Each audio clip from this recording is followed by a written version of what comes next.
Hello students, welcome back to our channel. मैं हूं Singh sir.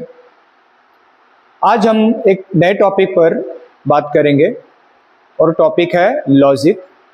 आपने देखा होगा कि लॉजिक जो है लगभग हर जगह हम यूज़ करते हैं और बिना लॉजिक के हम कोई भी काम नहीं करते हैं। तो आज हम लोग लॉजिक को लेकर के स्टडी करते हैं। आइए हम सब मिल करके स्टडी करते हैं। पहले हम लोग समझते हैं कि लॉजिक क्या है। What is logic? Logic is the art of thinking correctly. Logic क्या है? Art of thinking correctly.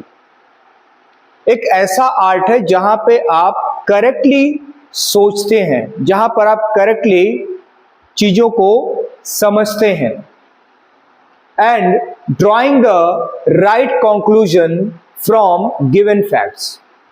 और दिए गए फैक्ट से आप राइट कंक्लूजन ड्रॉ करते हैं, सही निर्णय लेते हैं। तो करेक्टली आप सोचते हैं, करेक्ट वे में आप सोचते हैं और करेक्ट कंक्लूजन आप ड्रॉ करते हैं, सही निष्कर्ष निकालते हैं। तो ये लॉजिक है, इसे हम लॉजिक कहते हैं। लॉजिक में राइट थिंकिंग प्लस कंक्लूजन होता है, प्लस राइट कंक्लूजन होता है। Right thinking plus right conclusion is equals to logic. और जो भी व्यक्ति, जो भी पर्सन इस तरीके से कोई भी काम करता है दुनिया का, तो वो 101% उसमें सफल होता है। लॉजिक इसलिए बहुत इंपॉर्टेंट है। लॉजिक के और क्या क्या इंपॉर्टेंस है, क्यों इतना ज्यादा इंपॉर्टेंट रखता है लॉजिक?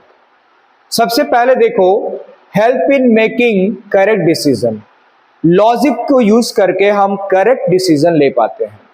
लॉजिक को यूज करके हम करेक्टली कोई भी डिसीजन ले पाते हैं, इसलिए इंपॉर्टेंट है। नेक्स्ट है इंप्रूव्स थिंकिंग एबिलिटी। लॉजिक आपके थिंकिंग एबिलिटी को इंप्रूव करने का काम करता है, आपके थॉट प्रोसेस को बेहतर बनाने का काम करता है। नेक्स्ट है useful in business and commerce. Logic business में, लॉजिक कॉमर्स में, दोनों ही जगहों पर बहुत ही ज्यादा यूजफुल होता है। नेक्स्ट है helps in solving reasoning questions in exam. Exam के टाइम पर जितने भी रीजनिंग क्वेश्चंस आते हैं उसको सॉल्व करने में लॉजिक हमारी बहुत हेल्प करता है। तो इस तरह से इसके बड़े इंपॉर्टेंस है। अब हम लोग ये देखते हैं कि लॉजिक के तीन बड़ी चीजें जो है लॉजिक में आती हैं। पहला आपका आता है स्टेटमेंट यानी फैक्ट, जो आपके सामने सवाल आता है।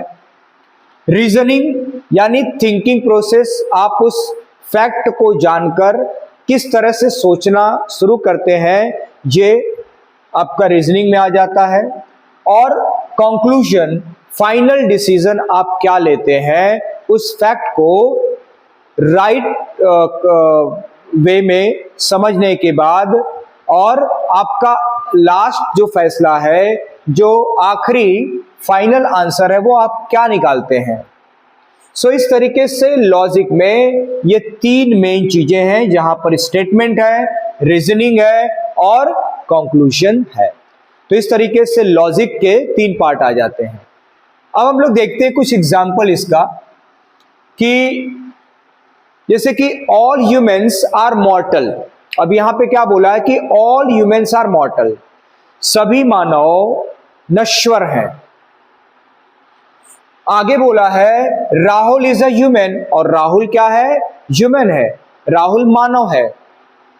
तो अब हमको यहां पर कंक्लूजन निकालना है कि जब सभी मॉर्टल हैं, सभी नश्वर लोग हैं, और राहुल जो है मानव है, राहुल मनुष्य है, तो राहुल क्या होगा? तो राहुल क्या होगा? मॉर्टल होगा, वो भी नश्वर है, क्योंकि सभी मानव नश्वर हैं, तो राहुल भी क्या होगा? नश्वर होगा। एक और एग्जांपल देखते हैं, if it is raining the ground gets wet. अब यहां पे लॉजिक क्या करता है, बारिश अगर हो रही है तो सीधी सी बात है कि जमीन गीली हो जाएगी, जमीन गीली होगी। तो कंक्लूजन अपने आप निकलता है कि जब बारिश हो रही है that means the ground become wait. Ground क्या हो जाएगा, वेट हो जाएगा, गीला हो जाएगा। तो ये लॉजिक है जहां पर हम लोग और स्टडी करेंगे। एक मैं क्वेश्चंस आपके सामने रख रहा हूं और जिसका सॉल्यूशन मैं नेक्स्ट वीडियो में आपको दूंगा। वो है 3 friends complete 3 task in 3 hours. 3 friends हैं, तीनों फ्रेंड्स 3 काम 3 घंटे में करते हैं। How many task will 6 friends complete in 6 hours. तो 6 फ्रेंड्स 6 काम कितने घंटों में पूरा करेंगे, ये क्वेश्चन है आपसे, जिसका आंसर मैं नेक्स्ट वीडियो में दूंगा।